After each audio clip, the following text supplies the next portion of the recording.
Good morning बच्चा party. कैसे हो सारे? सब बहुत अच्छे हैं। देखो बच्चों, लास्ट लेक्चर सेकंड लेक्चर में हमने पढ़ा था न्यूलैंड्स लॉ ऑफ ऑक्टेव और डोबर्नियर ट्रायड्स। वो सब हमने पढ़ लिया था, उनके डेफिनेशंस और उनके एग्जांपल्स और साथ में उनके डीमेरिट्स की कहाँ पे वो फेल हो गए। अब देखो इसके बीच में एक और नई हमारा साइंटिस्ट आए, उन्होंने अपनी थ्योरी दी और उनकी भी थ्योरी वहाँ पे फेल हो गई। लोथर मेयर्स क्लासिफिकेशन, एक लोथर मेयर थे, उन्होंने एक क्लासिफिकेशन दिया, वो हमें नहीं पढ़ना है, हमारे सिलेबस में उसमें से ज़्यादा कुछ पूछा नहीं जाता। उसके बाद जो लॉ ऑफ ऑक्टेव्स के बाद जो हम पढ़ते हैं मेनली, जो हमारे मतलब का है, वो है Mendeleev's periodic table, Mendeleev's classification. इन्होंने एक पीरियोडिक टेबल के एलिमेंट्स की क्लासिफिकेशन के लिए एक बहुत बड़ा ब्रॉड व्यू दिया, जिससे हमारी जो आज की पीरियोडिक टेबल उसको डेवलपमेंट करने में बहुत ज़्यादा हेल्प मिली। तो बच्चों, मेरा नाम है मनीष कुमार, मैं पढ़ा रहा हूँ आपको केमिस्ट्री। क्लास 11 की केमिस्ट्री हम स्टार्टिंग से पढ़ा रहे हैं। कोई बच्चे नए हैं और किसी को ट्यूशन के असिस्टेंट की ज़रूरत है, पालावास से हैं, तो वो लोग आके मुझसे कांटेक्ट कर सकते हैं। हम फिजिक्स केमिस्ट्री मैथ का हर सब्जेक्ट का ट्यूशन आपको अवेलेबल करा रहे हैं। अफोर्डेबल फीस है, कोई बहुत ज़्यादा फीस नहीं है, और 5 से ज़्यादा बच्चे हम किसी बैच में ले नहीं रही हैं। ये सूचना आप सभी के लिए। तो बच्चों, शुरू करते हैं लेक्चर नंबर 3। तो स्वागत आप सभी का हमारे चैनल इंसेप्शन एकाडमी में। आपने अगर चैनल को सब्सक्राइब नहीं किया है तो please do like share and subscribe the channel. और अगर 1000 सब्सक्राइबर हो जाते हैं तो हम आपकी लाइव क्लासेस लेना शुरू कर देंगे। तो बच्चों, आज हम क्या पढ़ेंगे? आज की हेडिंग है मेंडेलीव पीरियोडिक टेबल। देखो, आपको ये सारे साइंटिस्ट की पीरियोडिक टेबल के प्रिंसिपल, उनके प्रिंसिपल क्या होता है कि किस बेस पे, जैसे ट्रायड्स ने उसने कहा कि फर्स्ट और थर्ड का जो एटॉमिक मास उनका एवरेज निकालेंगे वो बीच वाले का है। प्रिंसिपल उसका था एटॉमिक मास के बेस पे था। दूसरा, लॉ ऑफ ऑक्टेव्स ने कहा कि जब उनको एटॉमिक मास के कर्व में हम लगाएंगे तो हर आठवां एलिमेंट एक दूसरे से रिजेंबल करेगा। और ऐसे ही है जो थर्ड है मेंडलीव पीरियोडिक टेबल, इसकी भी अपना एक लॉ होगा, मेंडलीव पीरियोडिक लॉ। तो मेंडलीव पीरियोडिक टेबल में लिखो मेंडलीव पीरियोडिक लॉ। टेबल क्या ये लिखे हेडिंग डाल के बीच में, उसके बाद लिखो मेंडलीव पीरियोडिक लॉ। लॉ क्या है इसका? मान लो लॉ, मेंडलीव पीरियोडिक लॉ। क्या बताया मेंडलीव ने? उसने कहा according to him the physical and chemical properties of the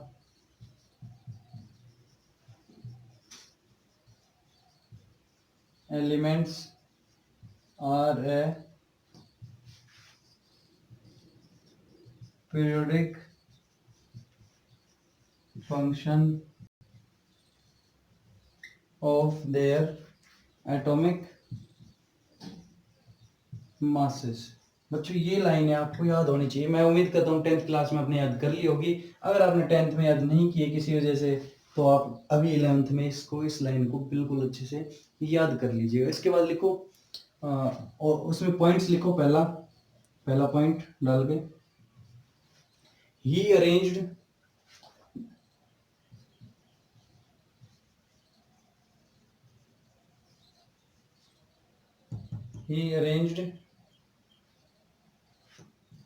then all the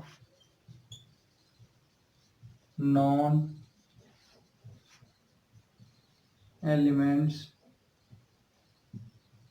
in order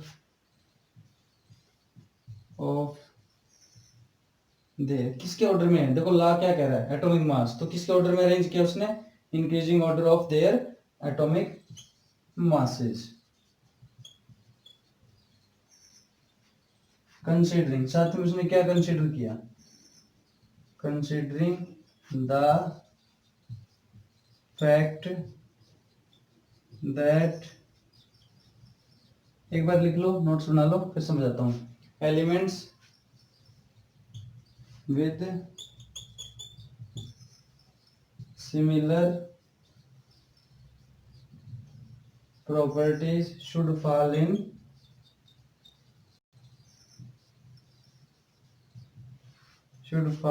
the same vertical columns and leaving out blank space where required। एक बार देखते हैं आपको दिखाई दे रहा है ये सारा, नहीं उसके बाद समझाता हूँ। ठीक है, वेयर रिक्वायर्ड, कोई बात नहीं बच्चों, राइटिंग प्रॉब्लम है, आप लोग अरेंज कर लेना, समझ लेना। देखो मैंडेलिव ने पीरियोडिक टेबल दिया, उसका ला क्या कहा, उसने कहा कि पीरियोडिक फंक्शन होता है हर एक एलिमेंट्स। देखो ये आपको दो लाइनें बहुत अच्छे से याद होनी चाहिए। According to him the physical and chemical properties of the elements are a periodic function of their atomic mass. Periodic function का मतलब होता है, पीरियोडिक का मतलब होता है जैसे पीरियड्स होते हैं स्कूल में, क्या होते हैं, बार बार आते हैं कि 40 मिनट के बाद दूसरा पीरियड लगातार आएगा, वही एक फिक्स इंटरवल के बाद। पीरियड का मतलब होता है fix interval, after a fix interval.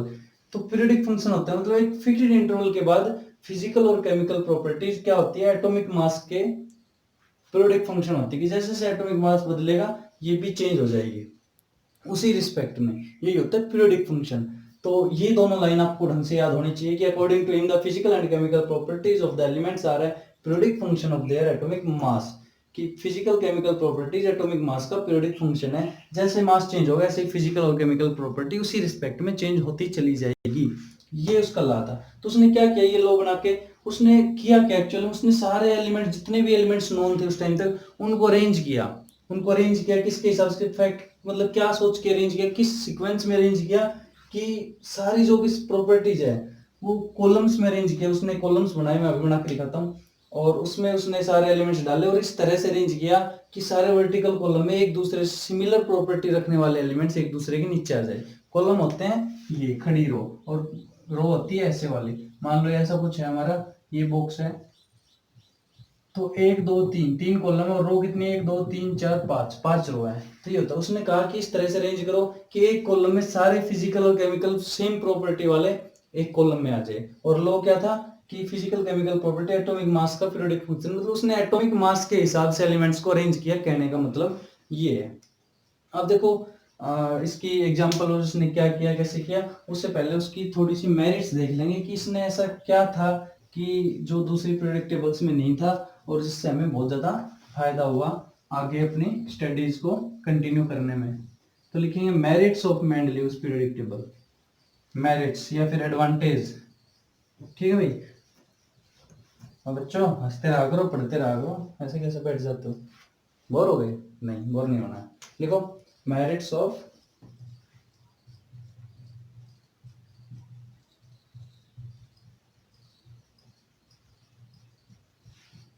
देखो, आप अगर बुक पढ़ोगे तो हो सकता है आपको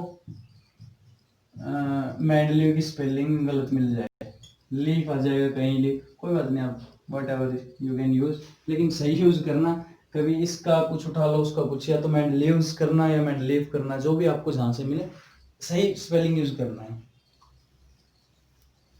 देखो भाई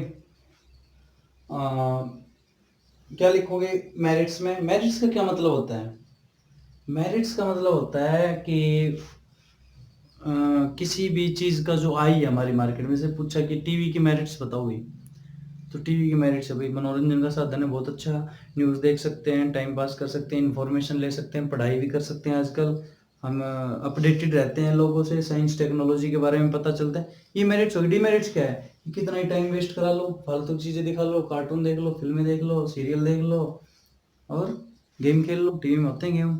तो ये सब क्या है, डीमेरिट्स। तो ऐसी हर चीज की मेरिट डीमेरिट्स होती है। मेरिट्स मतलब उसके फायदे, तो इसके आई है तो इसका मतलब कुछ ना कुछ फायदे होंगे तभी तो आई। अगर इसका फायदा नहीं होता तो साइंटिस्ट पागल थे, क्यों बनाते। तो मेंडलीव की पीरियोडिक टेबल के कुछ फायदे थे, हम वो देखेंगे। फिर उसके कुछ नुकसान, मतलब नुकसान नहीं, उसके ड्रॉबैक्स, डीमेरिट्स की, जहाँ पे वो फेल हो गई, जहाँ पे वो जो सोचा था उस हिसाब से काम नहीं कर पाई, उसको कहेंगे डीमेरिट्स। तो मेरिट्स में लिखो पहला मेरिट, पहले लिखेंगे it has simplified and systematized the study of elements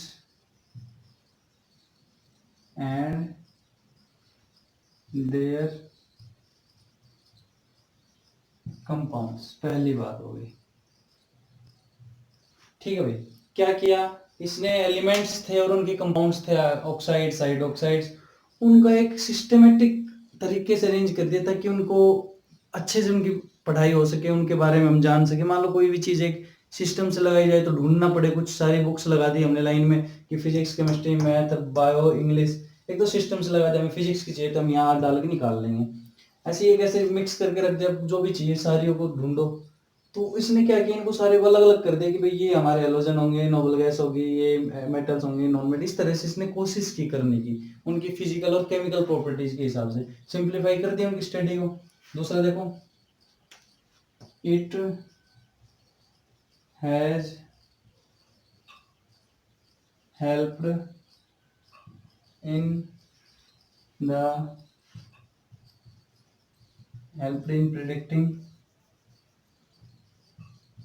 predicting अंदाजा लगाना है ना, in predicting the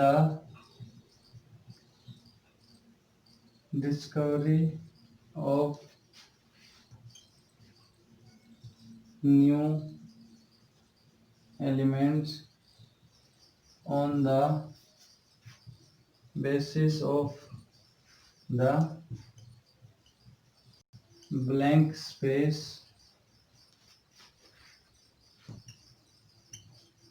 given in its periodic table। बच्चों लिख लो, मैं समझाता हूँ, ये आपको ब्लैंक स्पेस और ये चीजें आपको समझ में नहीं आ रही होगी।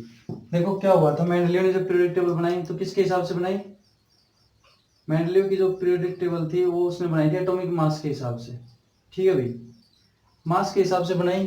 तो उसका मतलब क्या हुआ कि जैसे हाइड्रोजन, हीलियम, लिथियम, जो हमने न्यूलैंड के लॉ ऑफ ऑक्टेव था उसमें हेलो, जो हमारे नोबल गैसेस थी जैसे नियोन, ऑर्गन, क्रिप्टॉन, हिना, निना और करीना का एक्सरे, ये सब उस टाइम तक डिस्कवर नहीं हुई थी, तो उसने अपने उसमें इनकी जगह ही नहीं दी। लेकिन मेंडलीव की पीरियोडिक टेबल की सबसे खास बात ये थी, इसने अपने पीरियोडिक टेबल में, इसने जो टेबल बनाई उसमें उन गैसेस को भी जगह दी जिनका उस टाइम तक वजूद ही नहीं था, जिनकी उस टाइम तक डिस्कवरी हुई ही नहीं थी।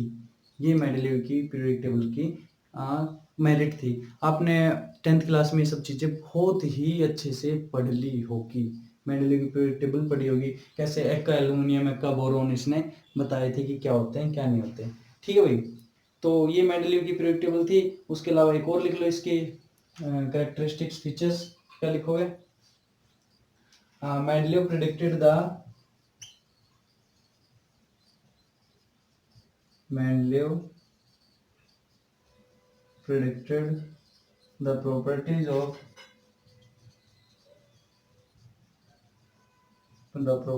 of those missing elements from the known properties of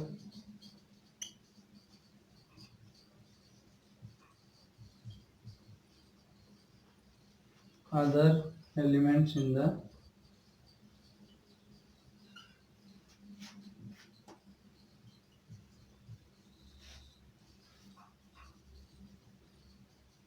same group, ठीक है भाई। इसके अलावा आपको याद रखना है जो उसने स्पेस छोड़े थे उनकी उसने प्रॉपर्टी बताई। इसने, देखो मैं बताता हूँ सारी कहानी क्या, एक एक लाइन बता देता हूँ। किसके हिसाब से बनाई इसने पीरियोडिक टेबल, एटॉमिक मास के हिसाब से। इसने कहा कि एटॉमिक मास जैसे जैसे चेंज होगा फिजिकल और केमिकल प्रॉपर्टी चेंज होगी। अब एटॉमिक मास हमारा था फ्लोरीन का 918, नियोन का 1020 मिला नहीं, उसके बाद सोडियम का 11 से 23। इसने कहा इन दोनों के बीच में एक एलिमेंट है, इतना फर्क तो कहीं नहीं आ रहा एटॉमिक मास का 4 यूनिट का, तो इसने कहा यहाँ पे एक ऐसा एलिमेंट आएगा। अब उसने अंदाजा लगाया कि उसकी जगह छोड़ दी। अब जगह छोड़ी तो उसमें सारे वर्टिकल कॉलम में सारी नोबल गैसेज एक लाइन में आ गई, तो इसने अंदाजा लगाया इसने अपना जस्टिफाई किया कि ये सारे एलिमेंट्स वो हैं जो अभी मिले नहीं है, भविष्य में डिस्कवर होंगे तो इनकी प्रॉपर्टीज ऐसी होंगी, ये नॉन रिएक्टिव होंगे, ये गैस होंगे, सब कुछ बता दिया इसने अपने इस कॉन्सेप्ट से। किस कॉन्सेप्ट से? कि एटॉमिक मास का पीरियोडिक फंक्शन होती है, फिजिकल और केमिकल प्रॉपर्टीज, सारी कहानी ये है। देखो याद करना आपको, इसमें ये लिख लेना, इसमें नीचे और दिख जाएगा। चलो एक लाइन और लिखते हैं। इसने कहा इक्का एल्यूमिनियम एंड इक्का, देखो ई का एल्यूमिनियम एंड इक्का सिलिकॉन, इक्का सिलिकॉन, दो नाम दिए, नेम्स वर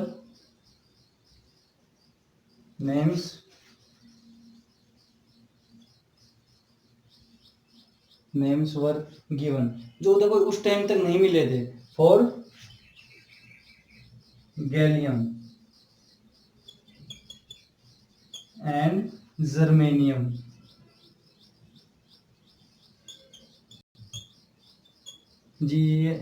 GARMANIUM। ये देखो, अब देखो कितनी अच्छी बात है इस पीरियोडिक टेबल की, कितनी अच्छी पीरियोडिक टेबल थी कि जो चीज हमारे पास अवेलेबल नहीं थी उसके बारे में प्रिडिक्शन दे दिया था कि भाई जर्मेनियम और गैलियम उस टाइम तक प्रेजेंट नहीं थे, उनकी फिजिकल और केमिकल प्रॉपर्टी बता दी और जगह छोड़ दी, बोले जब मिलेंगे तो इस तरह से होंगे, बच्चा पैदा भी नहीं हुआ बता दिया कि ऐसे होगा, इसकी ऐसी शक्ल होगी, ऐसा ही होगा। ये इस मेंडलीव की पीरियोडिक टेबल की कमाल था। और कमाल किसका था? इसके लॉ का। लॉ में क्या कहा था कि एटॉमिक मास का पीरियोडिक फंक्शन होती है, फिजिकल और केमिकल प्रॉपर्टी, सारी कहानी उस पर डिपेंड है। तो वो याद होना चाहिए, मेरिट्स याद होनी चाहिए। इसकी टेबल को मैं आपको इमेज एक डाल दूंगा लास्ट में वीडियो के में, वो देख लेना कैसे इसने कहाँ तक उसको क्लासीफाई किया था, किस तरह से इसने ग्रुप्स और पीरियड्स डिवाइड किए थे, ब्लॉक्स बनाए थे इसने अलग अलग। जो हमारी long form of periodic table है उस तरह से नहीं था, थोड़ा अलग था, लेकिन इसने एक तरह से हमारा शुरुआत कर दी थी। तो उसके बाद हम पढ़ेंगे बच्चों, आज के लेक्चर में हमने मेंडलीव की पीरियोडिक टेबल पढ़ी और बस इतनी मेरिट्स पढ़ेंगे, क्योंकि आप सब 10th क्लास में पढ़ के आए हुए हो, ज़्यादा कुछ पढ़ना नहीं है, 1-2 नंबर से क्वेश्चन पूछे जाते हैं, लो आप कर लेना। थोड़ी सी डीमेरिट्स पढ़ लेते हैं, ठीक है भाई। डीमेरिट्स कि कहाँ पे मेंडलीव की पीरियोडिक टेबल फेल हो गई, कि भाई अब हमें दूसरी चाहिए कि long form of modern periodic table की जरूरत पड़ेगी।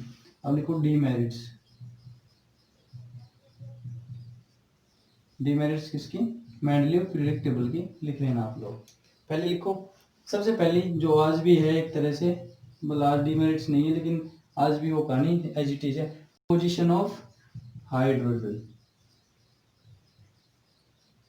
पोजीशन ऑफ हाइड्रोजन भाई वो इज अनसर्टेन, उसको ये बता नहीं पाया कि कहाँ आएगा हाइड्रोजन भी, ठीक है। It has been placed in,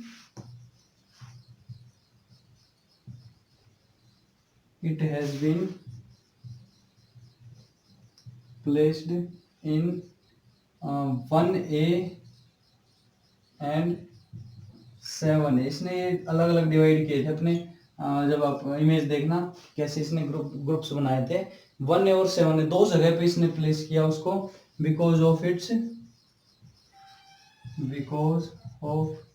it's resemblance. Resemblance होता मिलना, रिजेम्बलेंस, BLANC कर लो, resemblance BLANC with both the groups, ठीक है। पहले डिमेरिट्स की पोजीशन ऑफ हाइड्रोजन को करेक्ट बता नहीं पाए, बोला कि 1A ग्रुप से भी मिलता है 7A से भी, तो दोनों से कंपेयर करता है, दोनों जगह रखा, जो कि पॉसिबल नहीं है। दूसरा था आइसोटोप्स। आइसोटोप्स के बारे में इसने कुछ नहीं बताया, no separate positions were given to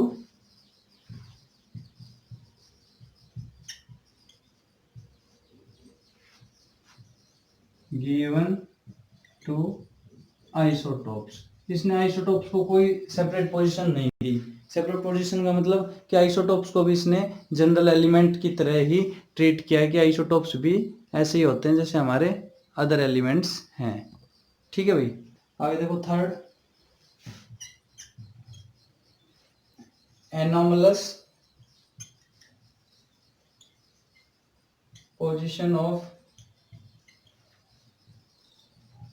lengthenoids and actinides in table. भाई लेंथेनॉइड और एक्टिनॉइड को अपने बेसिक केमिस्ट्री के लेक्चर में हमने पढ़ लिया कि वो होते हैं, क्या होते हैं, क्यों होते हैं। तो जो मेंडलीव था इसने अपने पीरियोडिक टेबल में उनकी एनोमलस पोजीशन को ढंग से बता नहीं पाया कि क्यों है, कहाँ है, उसके एक्सप्लेन नहीं कर पाया अच्छे से। ठीक है भाई। उसके अलावा इसने ये तो बता दिया, देखो नेक्स्ट जो लिखेंगे कि भाई पीरियोडिक फंक्शन होते हैं एटॉमिक मास का, लेकिन इसने क्यों कारण नहीं बताया कि क्यों होती है भाई ये। मतलब ऐसा हुआ कि मान लो कोई प्लेन है, जैसे 3 इडियट में वो हो रहा था ना,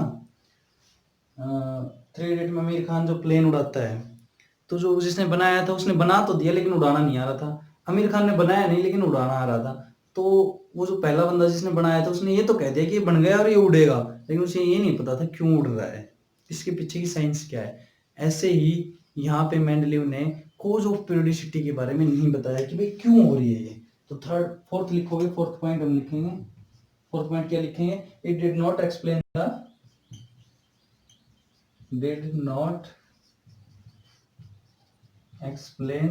द cause of periodicity, कि क्यों हो रहा है, क्यों पीरियोडिक फंक्शन हमारे केमिकल और फिजिकल प्रॉपर्टीज एटॉमिक मास का।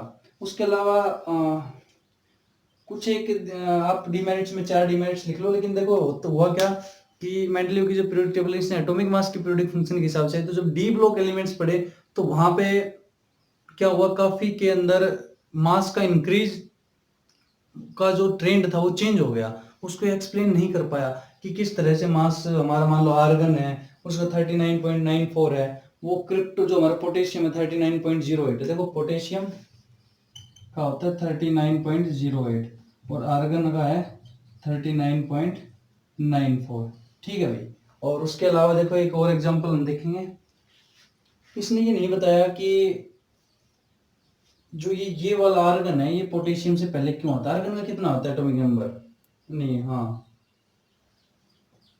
आर्गन बताओ भाई। हमारा फ्लोरीन होता है 9 और रेड 17, 10, 18। आर्गन होता है 18, पोटेशियम का होता है 19। लेकिन आर्गन का मास ये ज्यादा है, इसका मास ये कम है। इसका मतलब ये मेंडलीव जो कह रहा था वो उल्टा है भाई, ज्यादा मास वाला पहले आ रहा है जबकि कम वाला बाद में। तो इस तरह की जो छोटी छोटी चीजें थी इनके बारे में नहीं बता पाया। जैसे और एग्जांपल लें, टेलेरियम होता है हमारा, उसका 127.6 होता है एग्जैक्ट एटॉमिक मास, और ये आयोडीन से पहले रखा जाता है जबकि आयोडीन का मास होता है 126.9।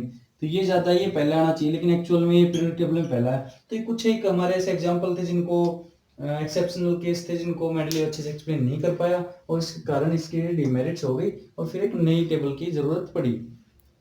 उसके अलावा बहुत सारी चीजें थी जो अगर हम आपने 10th में पढ़ी होगी डीप में, तो लेकिन हमारे मतलब से ये क्वेश्चन यहीं से आता है। 10th में भी आपके यहीं से क्वेश्चन आते हैं कि मेरिट्स, डिमेरिट्स और लॉ, और ये एग्जांपल इस तरह के। तो बच्चों मेंडलीव पीरियोडिक टेबल के बारे में इतना ही पढ़ना है। इसकी टेबल जो थी एक्चुअल जो याद करनी है आपको, वैसे बनाने के लिए आती नहीं है।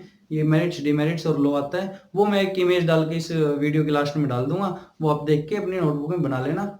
सारे ये जो जो आज मैंने चीजें बोर्ड पे लिखी वो सब आपकी नोटबुक में होनी चाहिए, बहुत इंपॉर्टेंट है। और नेक्स्ट लेक्चर में हम पढ़ेंगे long form of modern periodic table कि किस तरह से आज नई हम पढ़ रहे हैं, जो हमने बेसिक केमिस्ट्री में ऑलरेडी पढ़ चुके हैं। उसके बाद धीरे धीरे आगे पढ़ेंगे कि प्रॉपर्टीज के बारे में, कि कैसे साइज बढ़ता है, उनके मेटालिक कैरेक्टर क्या होते हैं, ये सब चीजें हम पढ़ेंगे। तो आज का लेक्चर आपने देखा, पसंद आया तो लाइक शेयर जरूर कीजिएगा, चैनल को सब्सक्राइब कीजिएगा और अपने सभी यार दोस्तों से कराइएगा। तो बच्चों बहुत बहुत धन्यवाद।